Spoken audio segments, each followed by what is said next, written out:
Ao contrário da autonomia moral, a autonomia pessoal, embora esteja na origem da liberdade, corresponde apenas ao seu núcleo essencial. A liberdade tem um alcance mais amplo que pode ser limitado por forças externas legítimas, mas a autonomia é a parte da liberdade que não pode ser suprimida por interferências sociais ou estatais por abranger as decisões pessoais básicas, como as escolhas relacionadas com religião, relacionamentos pessoais, profissão e concepções políticas, entre outras. A meu juízo, do reconhecimento da autonomia privada advém umbilicalmente a admissão de que o ser humano é capaz, por si só, de tomar decisões a respeito dos aspectos particulares e essenciais de sua vida e de segui-las, desde que não transgrida o direito de outros, de modo a cada um controlar, na medida do possível, seu próprio destino, sendo, portanto, escritores, produtores, diretores e atores principais da própria vida. Há de se destacar que a autonomia privada abrange o direito de tomar decisões por quaisquer razões, não cabendo a terceiros e ao Estado compelir os indivíduos a determinados paradigmas mais corriqueiros, dentro do qual o indivíduo toma suas decisões particulares sem a possibilidade de interferência de terceiros. É por essa razão que João Costa Neto assevera que, a princípio, não há uma proteção da dignidade humana contra si próprio, isto é, o Estado não tem o dever de impedir um sujeito de violar sua própria dignidade, se é que isso é possível. Assim, é possível afirmar que não existe uma tutela, acrescento eu, irrestrita contra si mesmo. No entanto, em conformidade com a dogmática dos direitos fundamentais e com a jurisprudência do Supremo, diversamente do que poderia parecer em um primeiro olhar, a autonomia privada encontra limites no ordenamento jurídico, sendo o princípio do dano, sem descurar de seus problemas intrínsecos,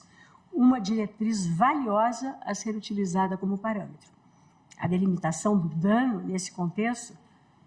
se revela importante. Não deve ser qualquer dano que legitimará a restrição à autonomia privada.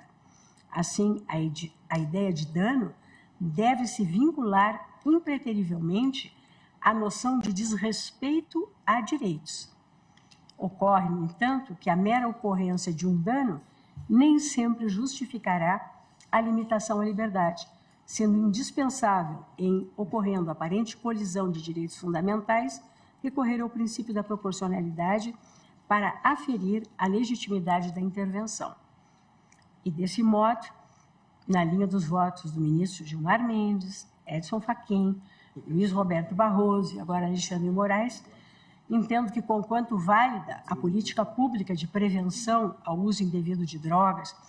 a criminalização da conduta de portar drogas para consumo pessoal é desproporcional por atingir de forma veemente o núcleo fundamental da autonomia privada. O Estado, utilizando-se da forma mais incisiva e robusta de seu arcabouço, o direito penal, ao restringir a autonomia privada, fugiu dos parâmetros mínimos e indispensáveis para a limitação dos direitos fundamentais. Isso porque o consumo de drogas estritamente pessoal coloca em risco a saúde individual do usuário. Não há dúvida, a evidenciar que essa conduta, diversamente do sustentado por parcela da doutrina, com a devida vênia, se insere na autonomia privada, especificamente no direito de tomar decisões que se exaurem em seu próprio corpo. E aqui eu penso no cigarro.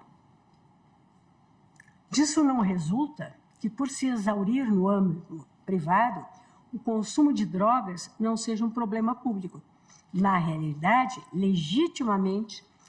toda a lei de drogas, reitero, bem demonstra que a dependência química e o uso de drogas são questões que se inserem no âmbito das políticas públicas de saúde e de reinserção social. Assim delimitada a questão como problema de saúde pública,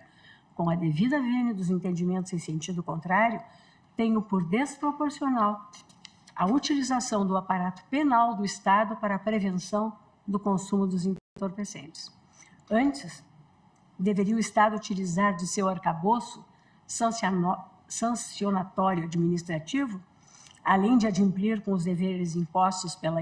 Lei 11.343, no sentido de desenvolver e propagar, por meio de campanhas pedagógicas e institucionais, material que demonstre e alerte sobre os riscos e as complicações decorrentes do uso de drogas. Compreendo que o artigo 28 da Lei de Drogas é inconstitucional na parte que prevê sanções de natureza penal, sendo inviável Bom, aqui eu já estava na linha que eu mesma reajustei. A ratio decidente me levaria a compreender e a seguir na mesma linha com relação a outros entorpecentes. A meu juízo, o voto do ministro Gilmar Mendes e na mesma linha do voto do ministro Edson Fachin, agora do ministro Luiz Roberto Barroso, do ministro Alexandre de Moraes, pedindo toda a vênia ao ministro Cristiano Zanin, é mais consentânea com a técnica jurídica e com a minha compreensão sobre o tema.